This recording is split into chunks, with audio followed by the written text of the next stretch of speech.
Hello दोस्तों, नमस्कार। स्वागत है आप सभी का आपके अपने YouTube channel study with engineer Suhail में।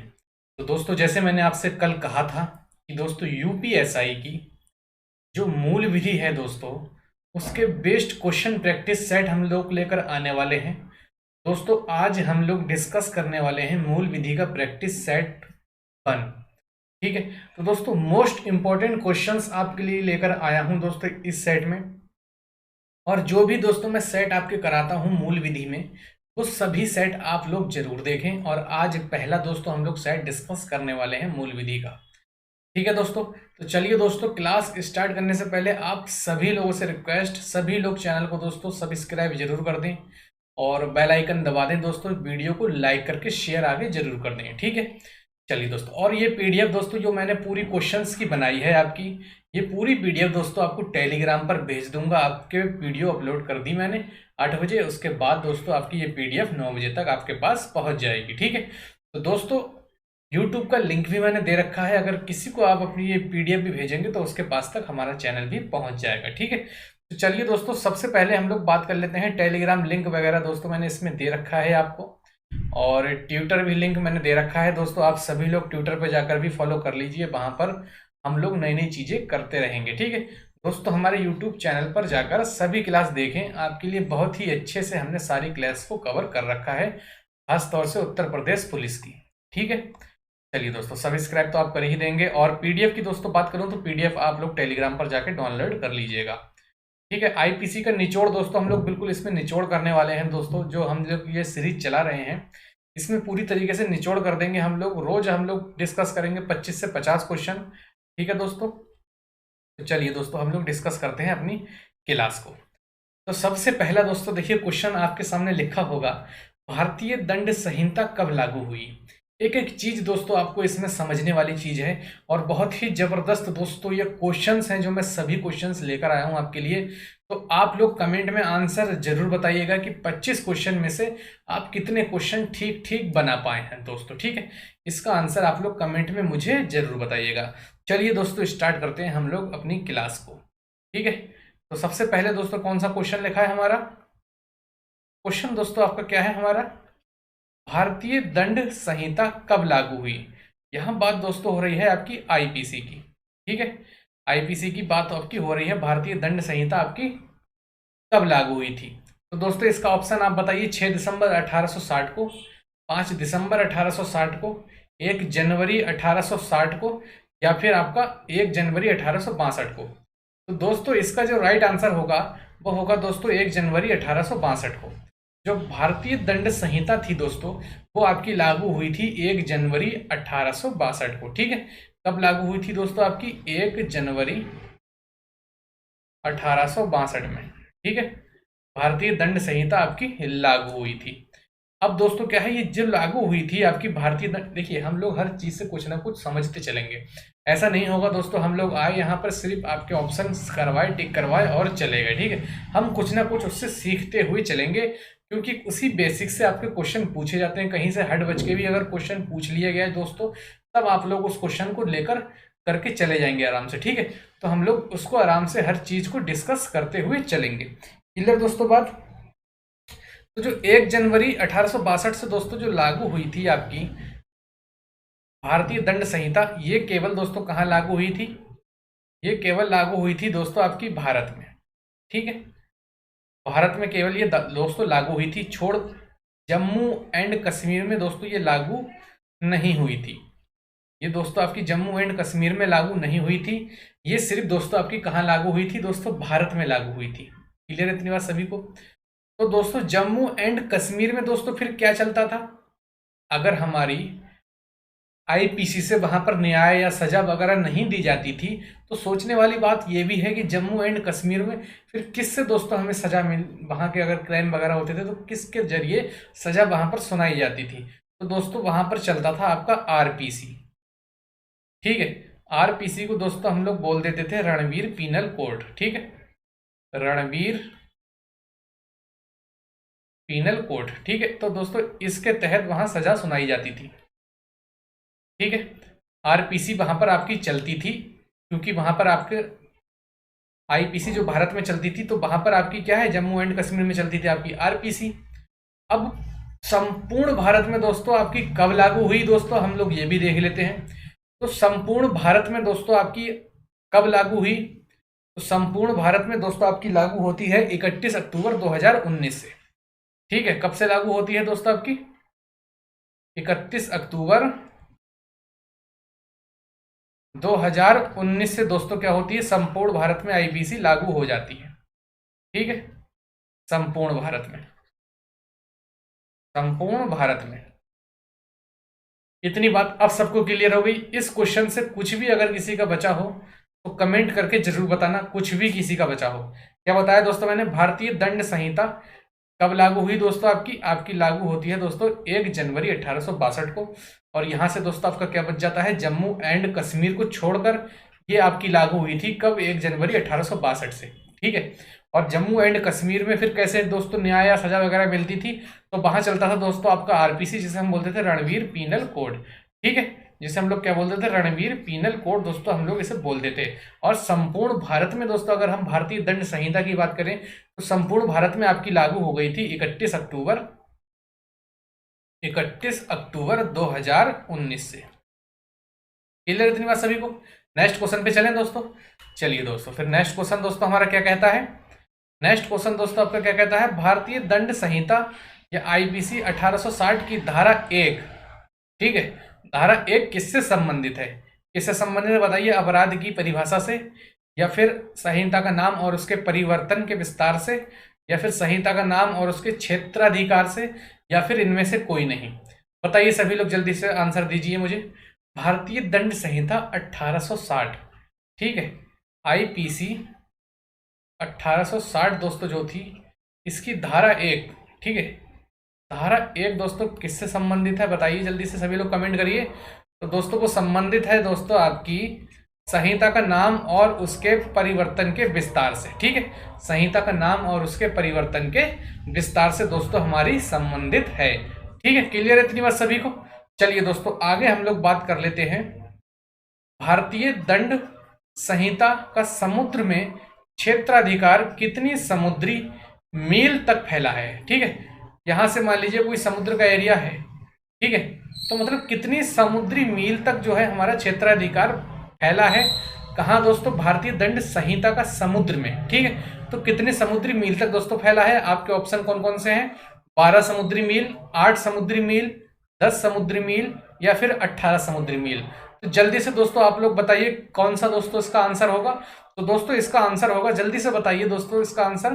तो दोस्तों इसका आंसर होगा आपका 12 समुद्री मील तक जो है क्षेत्राधिकार फैला है। और ये क्वेश्चन दोस्तों आपका यूपीएसआई 2017 में दोस्तों आपका आया हुआ क्वेश्चन है, और बहुत ही जबरदस्त तरीके से दोस्तों ये क्वेश्चन आपका आया था यूपीएसआई 2017 में। ठीक है, तो इसका आंसर सभी को पता लग गया, 12 समुद्री मील।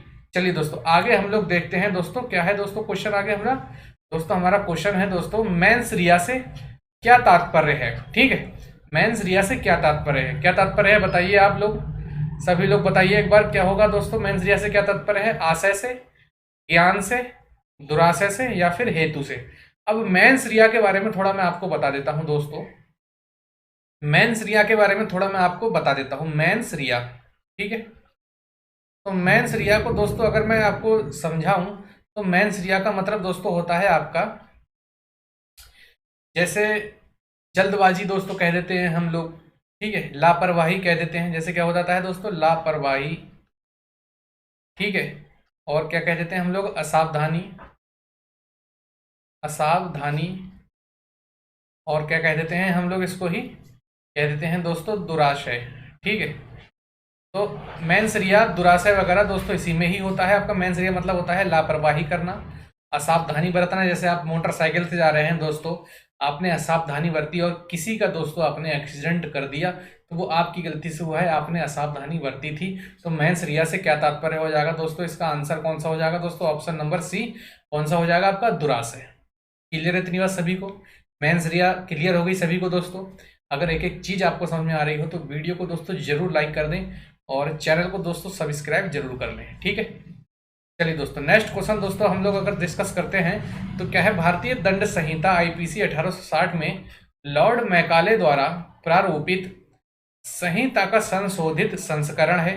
इनमें से किन देशों की दंड संहिता उसी प्रारूप पर आधारित है। मतलब दोस्तों इसका कहने का अगर हम मोटिव देखें दोस्तों, तो ये वो कह रहा है आपका जो आईपीसी थी दोस्तों, आईपीसी 1860 दोस्तों जो थी आपकी, ये कह रहा है कि ये आपकी भारत के अलावा कहाँ कहाँ लागू हुई। ठीक है, भारत के अलावा। ठीक है, तो भारत के अलावा कहाँ कहाँ लागू हुई ये पूछा है इसने। कहाँ कहाँ लागू हुई, सिंगापुर में, ब्रुनेई में हुई, या फिर श्रीलंका में हुई। ऑप्शन दिए ने ए और सी में हुई थी, या फिर बी और सी में हुई थी, या फिर ए बी और सी में, या फिर ए और बी में। तो दोस्तों अब मेरी बात आप लोग ध्यान से समझेंगे। ठीक है, ध्यान से आप मेरी बात समझना। तो जो दोस्तों आईपीसी आपकी लागू हुई थी, तो मैं आपको बहुत जबरदस्त ट्रिक बताने वाला हूँ दोस्तों, कहाँ कहाँ भारत के अलावा वो लागू हुई थी। दोस्तों हुई थी आपकी एमएमएस, ठीक है, और एसएल। ठीक है, ये ट्रिक आप लोग याद रखेंगे, आप दोस्तों कभी नहीं भूलेंगे। एमएमएस तो याद हो ही गया होगा दोस्तों आपको, और एसएल भी दोस्तों याद हो ही गया होगा आपको। ठीक है, अब मैं समझाता हूँ इसकी क्या है, क्या ये एमएमएस और आपका एसएल क्या है आपका, ये मैं आपको अब समझाता हूँ। चलिए, तो दोस्तों एमएमएस मतलब समझाता हूँ मैं आपको। एक मिनट रुक जाइए जरा, इसको कट कर देता हूँ मैं। चलिए, तो साथियों एम मतलब होता है आपका मलेशिया। ठीक है, ध्यान से देख लीजिएगा, एक मतलब मलेशिया हो गया दोस्तों। और दूसरे एम से मतलब क्या हो जाता है आपको, म्यांमार। ठीक है, म्यांमार। तीसरे दोस्तों एस से क्या मतलब हो जाता है आपका, एस से मतलब दोस्तों हो जाता है आपका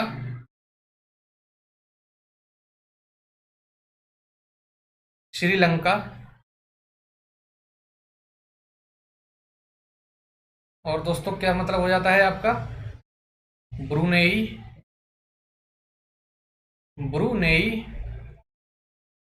कहाँ कहाँ लागू होती है दोस्तों आपकी, मलेशिया, म्यांमार, और आपका ब्रुनेई, और आपका श्रीलंका। ठीक है, तो यहाँ पर एम एम बी और एस एल कर लीजिएगा आप। क्लियर है इतनी बात सभी को। तो ये आपकी यहाँ पर लागू हुई थी आपकी दोस्तों। क्लियर है, Myanmar, Malaysia, Sri Lanka, Brunei. Clear सभी को इतनी बात। चलिए दोस्तों, तो इसमें ऑप्शन आपका कौन सा हो जाएगा, देखिए तीनों ही ऑप्शन आपके मेल खाते हैं।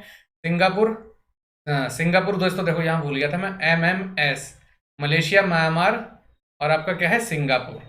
5 थे आपके। ठीक है, वही मैं सोच रहा था कुछ मिस कर रहा हूं मैं। ठीक है, तो सिंगापुर, देखिए तीनों चीजें मिल गई फिर यहाँ पर दोस्तों, सिंगापुर भी है, ब्रुनेई भी है, और आपका श्रीलंका भी है। यहाँ पर देखिए मलेशिया, म्यांमार, श्रीलंका, ब्रुनेई, और आपकी सिंगापुर। तो दोस्तों इसका ऑप्शन नंबर कौन सा समझ गए होंगे, option number C, A B और सी। ठीक है, एक बार क्वेश्चन और पढ़ लीजिए, आपको शायद क्लियर हो जाए एकदम। तो क्वेश्चन नंबर एक बार और पढ़ लीजिए, आपका क्या था दोस्तों, यही क्वेश्चन था। भारतीय दंड संहिता क्या है दोस्तों, भारतीय दंड संहिता 1860 में लॉर्ड मैकाले द्वारा प्रारूपित संहिता का संशोधित संस्करण है। इनमें से किन देशों की दंड संहिता उसी प्रारूप पर आधारित है। तो इसने ये पूछा था कि आईपीसी जो 1860 है दोस्तों, भारत के अलावा कहाँ कहाँ कौन कौन से देश में लागू हुई है। तो दोस्तों हमने डिस्कस कर लिया है कहाँ कहाँ लागू हुई आपकी, सिंगापुर, ब्रुनेई, श्रीलंका, मलेशिया, और आपका म्यांमार। क्लियर है सभी को, ये क्वेश्चन क्लियर हो गया। चलिए दोस्तों आगे हम लोग डिस्कस कर लेते हैं दोस्तों छठा क्वेश्चन। छठा क्वेश्चन क्या है, भारतीय दंड संहिता में स्त्री शब्द घोतक है। स्त्री शब्द घोतक है, ये हमें बताना है। ठीक है, तो 15 से ऊपर वाली किसी महिला के लिए स्त्री कहा गया है, या फिर 18 वर्ष से ऊपर वाली महिला के लिए स्त्री कहा गया है, या फिर 21 वर्ष से ऊपर वाली महिला के लिए स्त्री कहा गया है, या फिर आपकी जन्म देने वाली जो आयु वाली जन्मदाता बालिका सहित किसी भी आयु की महिला को स्त्री कहा गया है। तो दोस्तों इस क्वेश्चन में समझने वाली बात आप लोग अब समझेंगे। तो दोस्तों अगर आपने धारा 10 पढ़ी होगी, मैंने आपको पढ़ाई है दोस्तों धारा 10, तो धारा 10 में दोस्तों आपको क्या कहा गया है, स्त्री व पुरुष, स्त्री व पुरुष किसी भी आयु का, यह कहा गया है आपकी धारा 10 में, किसी भी आयु का। दोस्तों चाहे वो बच्ची अगर किसी के घर में दोस्तों अगर पैदा होती है, चाहे वो दोस्तों तुरंत की हो, वो चाहे तुरंत की हो और चाहे किसी के घर में बच्चा बेबी पैदा होता है लड़का, चाहे वो भी दोस्तों आपका तुरंत का हो, तो वो आपको दोस्तों क्या कहा जाएगा? अगर बच्ची पैदा हुई है दोस्तों तुरंत की तो वो होगी आपकी स्त्री, और अगर लड़का पैदा हुआ है दोस्तों तुरंत का तो वो होगा आपका पुरुष। तो ये धारा 10 में दोस्तों कहा गया है। ठीक है, तो दोस्तों ये सब ऑप्शन तो हो जाते हैं गलत। 15 वर्ष से ऊपर वाली किसी महिला को स्त्री कहा गया है, 18 वर्ष से ऊपर वाली किसी महिला को स्त्री कहा गया है, और 21 वर्ष से ऊपर वाली किसी महिला को स्त्री कहा गया है। ये सभी ऑप्शन आपके क्या हो जाते हैं? गलत हो जाते हैं दोस्तों। तो क्या हो जाएगा ऑप्शन नंबर डी, जन्मदाता बालिका सहित किसी भी आयु की महिला का। ठीक है, अगर यहाँ पर दोस्तों पुरुष पूछ लेता दोस्तों, तो आप यहाँ पर ऑप्शन में दे देता जन्मदाता बालिका सहित किसी भी आयु की पुरुष का, या किसी भी आयु का पुरुष का। तो क्लियर हो रहे हैं दोस्तों आप सभी को क्वेश्चन? बहुत ही जबरदस्त तरीके से दोस्तों एक एक क्वेश्चन मैं आपको बता रहा हूं, और दोस्तों उम्मीद करता हूं आप वीडियो को बहुत ज़्यादा शेयर करेंगे, और इस वीडियो को दोस्तों आपको इतना शेयर करना है, मज़ा आ जाना चाहिए दोस्तों एकदम। ठीक है, चलिए दोस्तों नेक्स्ट क्वेश्चन दोस्तों क्या हमारा कहता है? नेक्स्ट दोस्तों क्वेश्चन आपका कहता है, भारतीय दंड संहिता की किस धारा में भारत को परिभाषित किया गया है? तो दोस्तों भारत को आपको किस में परिभाषित किया गया है? धारा 16 में, धारा 17 में, धारा 18 में, या फिर धारा 19 में? तो दोस्तों भारत को जो परिभाषित किया गया है, सभी लोग आप कमेंट में बताइए किस में दोस्तों परिभाषित किया है। तो दोस्तों धारा 18 में आपको भारत को परिभाषित किया गया है। ठीक है, धारा आपको किस में? 18 में दोस्तों भारत को परिभाषित किया गया है। ठीक है, क्लियर है इतनी सभी को? धारा 18 दोस्तों आपका आंसर हो जाएगा। चलिए दोस्तों नेक्स्ट क्वेश्चन देखते हैं। नेक्स्ट क्वेश्चन दोस्तों आपका क्या कहता है? सामान्य आशय से संबंधित प्रावधान आईपीसी के किस धारा में दिए गए हैं? ये आपसे कह रहा है दोस्तों सामान्य आशय। तो दोस्तों सामान्य आशय को दोस्तों हम लोग क्या बोल देते हैं? कॉमन इंटेंशन दोस्तों हम लोग बोल देते हैं। ठीक है, बहुत से दोस्त मेरे ऐसे होंगे जो इंग्लिश मीडियम वाले होंगे, कॉमन इंटेंशन भी दोस्तों हम लोग बोल देते हैं किसको? सामान्य आशय को। तो वो किस धारा से दोस्तों संबंधित है? किस धारा में दिए गए हैं? धारा 34 में दिए गए हैं, या धारा 149 में, या धारा 297 में, या धारा 316 में? सभी लोग कमेंट में जरूर बताइए किस में दिए गए हैं दोस्तों, किस में दिए गए हैं दोस्तों बता दीजिए। तो दोस्तों दिए गए हैं आपके धारा 34 में, ऑप्शन नंबर ए बिल्कुल सही होगा। जो सामान्य आशय है दोस्तों वो आपका धारा 34 में दिया गया है। क्लियर है सभी को इतनी बात? चलिए दोस्तों नेक्स्ट क्वेश्चन दोस्तों हम लोग अगर डिस्कस करते हैं, तो नेक्स्ट क्वेश्चन है दोस्तों, भारतीय दंड संहिता की धारा जो 34 है दोस्तों, उस पर फेमस वाद है। ठीक है, फेमस कह लीजिए दोस्तों, या फिर आप कह लीजिए प्रसिद्ध वाद कौन सा है? ऐसा कौन सा वाद है जो प्रसिद्ध हुआ सेक्शन धारा 34 पर? मैकनॉटन का वाद, या फिर रेग बनाम गोविंदा का वाद, या फिर वरिंद्र कुमार घोष बनाम एम्परर, या फिर केसीयू मैथ्यू का वाद? तो दोस्तों जल्दी आप लोग कमेंट में मुझे बताइए कि भारतीय दंड संहिता की तो धारा 34 है, उस पर फेमस वाद दोस्तों कौन सा है? बताइए दोस्तों सभी लोग, भारतीय दंड संहिता की कौन सा दोस्तों इसका ऑप्शन होगा? मैकनॉटन का वाद होगा, या फिर रेग बनाम गोविंद होगा? दोस्तों कौन सा होगा दोस्तों बताइए। तो दोस्तों इसका होगा आपका वरिंद्र कुमार घोष बनाम एम्परर। ठीक है, ऑप्शन नंबर दोस्तों कौन सा होगा इसका? ऑप्शन नंबर होगा सी। तो दोस्तों इन्होंने जो कहा था ना, वरिंद्र कुमार घोष जी ने, इन्होंने कहा था कि जहां अपराध हो रहा है वहां खड़े रहना भी दोस्तों क्या है? अपराध है। खड़े रहना भी एक क्या है? खड़े रहना भी एक अपराध है। ठीक है, इन्होंने ये कहा था दोस्तों, खड़े रहना भी अपराध है। मतलब अगर जहां पर अपराध हो रहा है वहां पर अगर आप खड़े भी हैं ना, तब भी क्या है? अपराध है। ये वरिंद्र कुमार घोष बनाम एम्परर केस में देखने को मिला था। तो यही दोस्तों क्या था? आपका बात था धारा 34 का। क्लियर है इतनी बात सभी को? इतनी बात सभी को क्लियर है? बता दीजिए सभी लोग।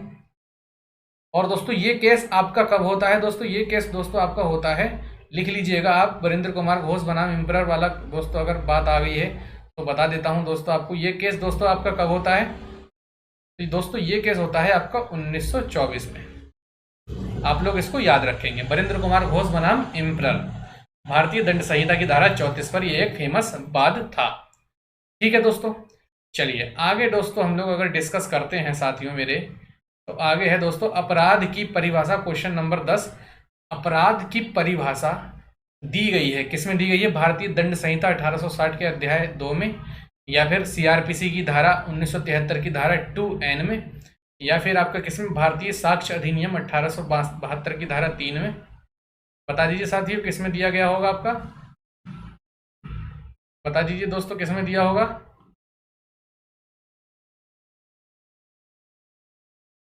सभी लोग कमेंट में आंसर दीजिए मुझे।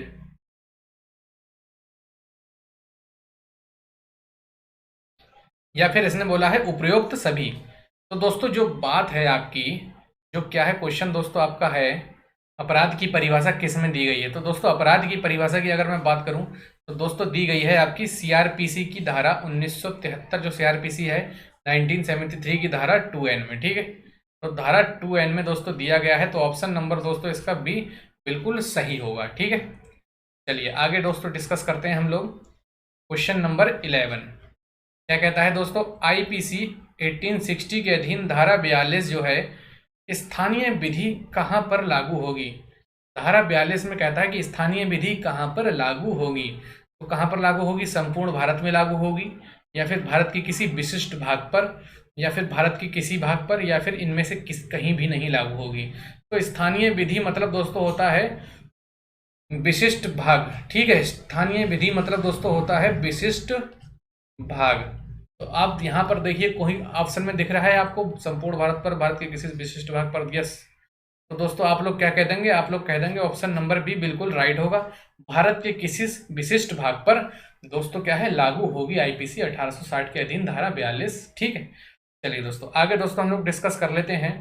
दोस्तों आगे क्वेश्चन है आपका क्वेश्चन नंबर 12। तो आईपीसी की धारा 53 है दोस्तों, किस विषय के संबंध में है आपको ये बताना है। तो किस विषय के संबंध में है दोस्तों, दंड के संबंध में है, सामान्य अपवाद के संबंध में है, आपराधिक साजिश के संबंध में है, या फिर बहकाव के संबंध में है।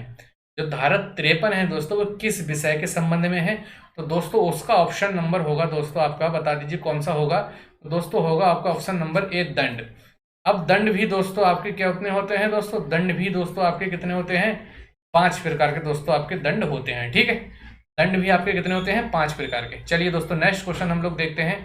नेक्स्ट क्वेश्चन दोस्तों क्या है, भारतीय दंड संहिता के अधीन कितने प्रकार के दंडों की बात की गई है। अरे दोस्तों ये तो मैंने अभी ऊपर ही बता दिया आपको। तो कितने बता दिए दोस्तों आपको मैंने दंड, बताइए दोस्तों कितने मैंने आपको प्रकार के दंड बताए थे, बता दीजिए दोस्तों आप सभी लोग कितने बताए थे दोस्तों। मैंने 5 प्रकार के दंड आपको बताए थे। ठीक है दोस्तों, कितने प्रकार के, 5 प्रकार के दंड।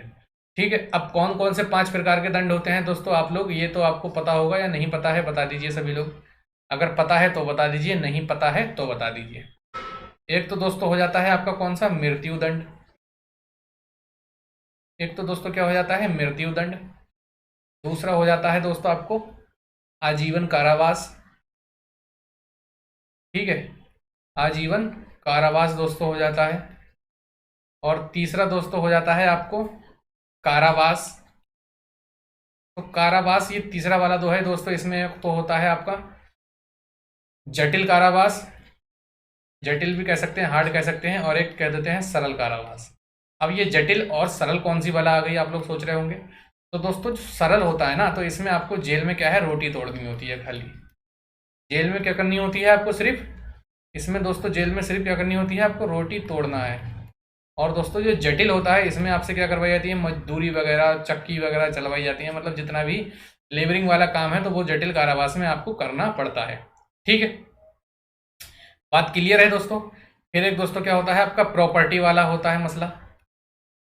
ठीक है, फिर एक दोस्तों क्या हो जाता है आपका प्रॉपर्टी वाला हो जाता है। क्लियर है बात सभी को।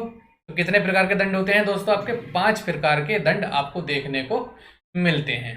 क्लियर है सभी लोगों को, इतनी बात क्लियर है तो बता दीजिए, जल्दी से थम्स अप कर दीजिए दोस्तों, जल्दी से थम्स अप कर दीजिए। और सभी लोग कमेंट में ज़रूर बताइए कि क्लास आपको कैसी लग रही है। बस आपके लिए बेस्ट से बेस्ट चीज़ लेकर दोस्तों मैं आ रहा हूँ।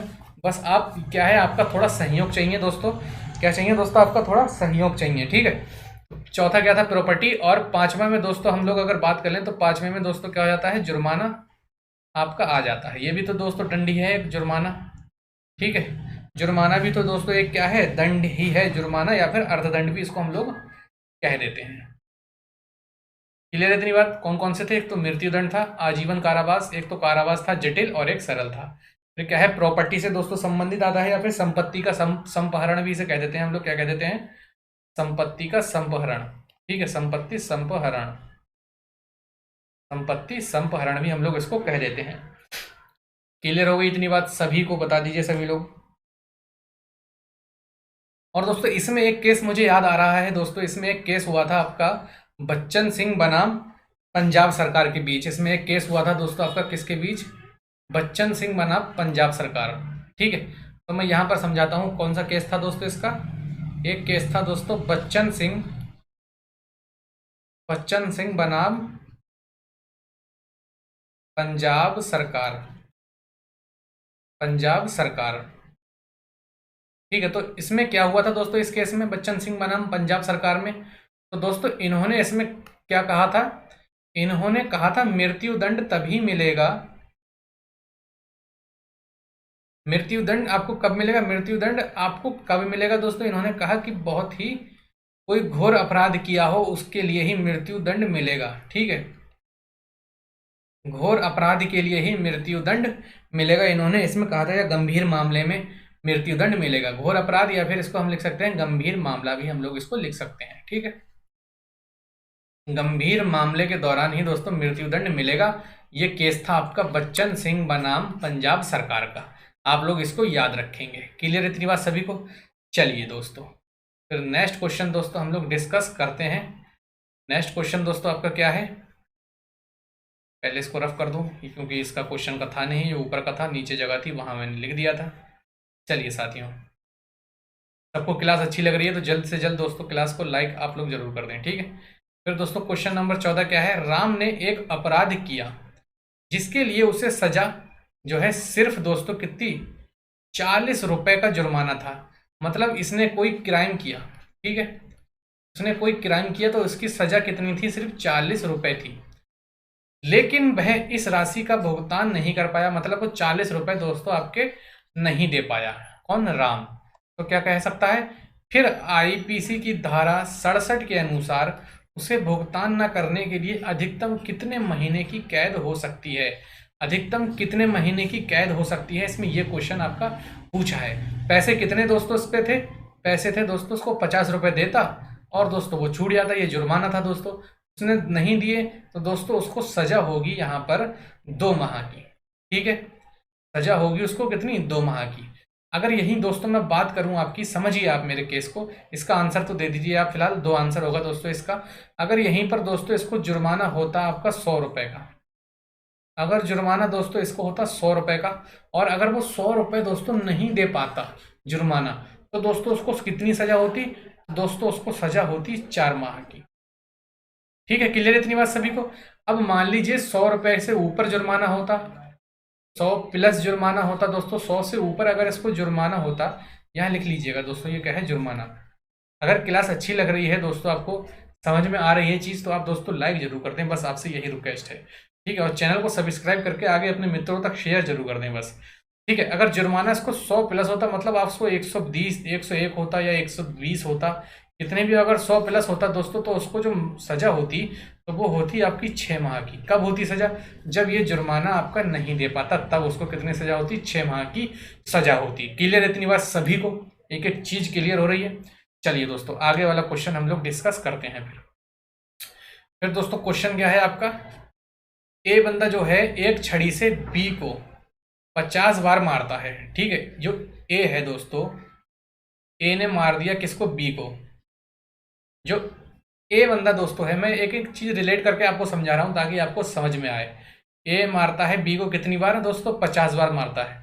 यदि एक प्रहार के लिए 1 वर्ष की सजा है, ठीक है, एक प्रहार करा उसने तो सजा कितनी हुई दोस्तों, 1 वर्ष की। ठीक है, 1 वर्ष की सजा हुई, तो ए को सजा के रूप में 50 वर्ष का कारावास होगा।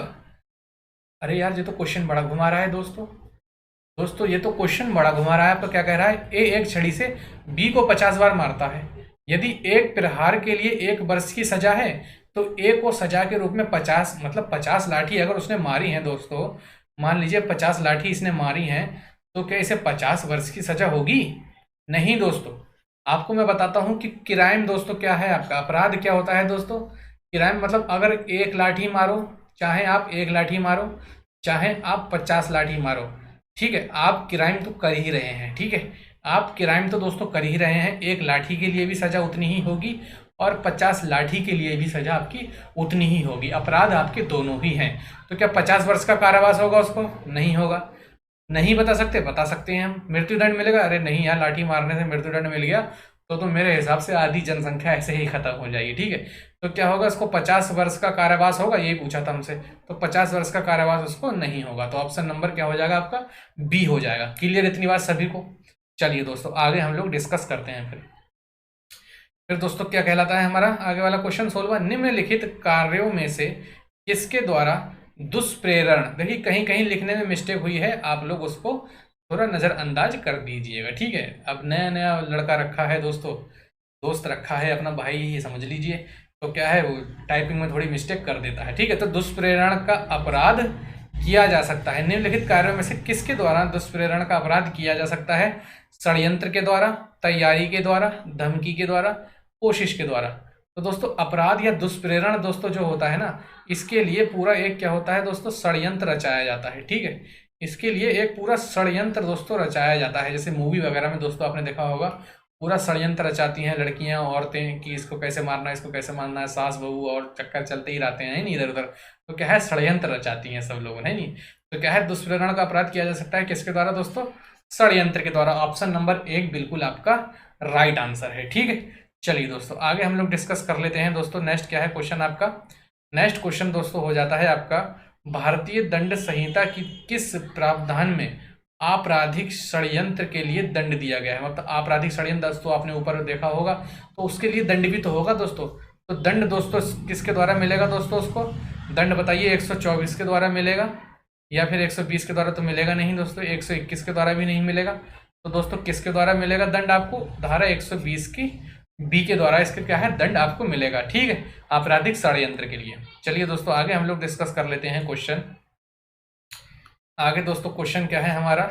नितेश ने अपने एक प्रकाशित लेख में, ठीक है, उत्तर प्रदेश सरकार के विरुद्ध नफरत एवं मानहानि को फैलाया। अरे ये तो बहुत गलत कर रहा है दोस्तों। आपसे एक एक चीज ऐसी ना समझा दूं दोस्तों, तब आप कह देना कि आपको समझ में नहीं आया। ठीक है, नितेश कोई लड़का है, ठीक है, मान लीजिए नितेश है। इसने क्या किया, इसने एक लेख जारी किया। ठीक है, इसने क्या किया, लेख जारी किया और उत्तर प्रदेश यूपी, ठीक है, उत्तर प्रदेश सरकार के विरुद्ध इसने क्या किया दोस्तों, नफरत फैलाई। इसने क्या किया दोस्तों, नफरत फैलाई और क्या किया, इसने मानहानि को फैलाया। ठीक है, मानहानि को इसने फैलाया। उसे निम्न अपराध के लिए दंडित किया जा सकता है। उसको किस अपराध के लिए दोस्तों अब दंडित किया जाएगा? देखिए ये क्या कर रहा है दोस्तों, ये जिस जगह रह रहा है, ठीक है, ये हमारा देश भारत में रह रहा है, यूपी में रह रहा है, और उसी के खिलाफ दोस्तों ये क्या कर रहा है, नफरत फैला रहा है, मानहानि फैला रहा है। मतलब ये क्या कर रहा है, ये दोस्तों गद्दारी कर रहा है एक तरीके से। ठीक है, ये दोस्तों गद्दारी कर रहा है किसके साथ? अपने देश भारत के साथ गद्दारी कर रहा है दोस्तों। ठीक है, तो ये अपने देश भारत के साथ गद्दारी कर रहा है दोस्तों, तो सीधी सीधी बात है, युद्ध फैलाने के लिए नहीं करा इनने, ठीक है, दुष्प्रेरण के लिए भी नहीं करा। तो इसने दोस्तों सीधा सीधा आप लोग कह सकते हैं कि इसने दोस्तों जो किया है ना, इसने किया है दोस्तों राजद्रोह के लिए। इसको क्या किया जाएगा, दंड दिया जाएगा। राजद्रोह मतलब जहां रह रहा है, जिस राज्य में रह रहा है, उसी के खिलाफ दोस्तों ये नफरत और मानहानि फैला रहा है, इसलिए इसे राजद्रोह के लिए दंडित किया जाएगा। क्लियर है इतनी बात सभी को? चलिए दोस्तों आगे हम लोगों का नेक्स्ट क्वेश्चन दोस्तों है हमारा, क्या है दोस्तों, विधि विरुद्ध जमाव के लिए कम से कम कितने लोग आवश्यक होते हैं? तो विधि विरुद्ध जमाव के लिए दोस्तों आपके मैं कहूँ तो 7 आवश्यक होते हैं, 5 होते हैं, या फिर 10 होते हैं दोस्तों, या फिर 8 होते हैं।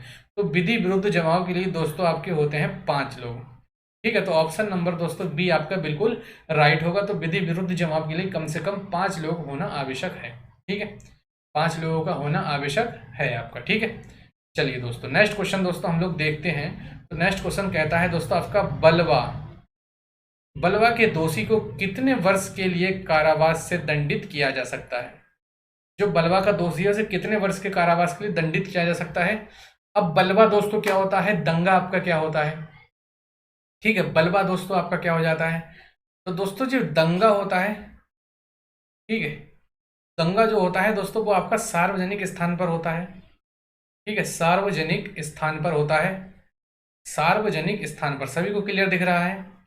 और इसमें दोस्तों क्या होते हैं, दो समूह होते हैं दोस्तों आपके आमने सामने। ठीक है, जैसे दंगा कभी कभी में यहाँ भी हो गया था एक बार, तो दोस्तों दो समूह कौन थे आपके आमने सामने, हिंदू प्लस मुस्लिम। ठीक है, ये दो समूह आपके आमने सामने हो गए थे दोस्तों। दोस्तों देखिए, दंगा वगैरह दोस्तों ये चीज़ें हैं, ये चीज़ों से कोई फ़ायदा नहीं होता है नहीं, केवल केवल अपना ही नुकसान है इन सब चीज़ों से।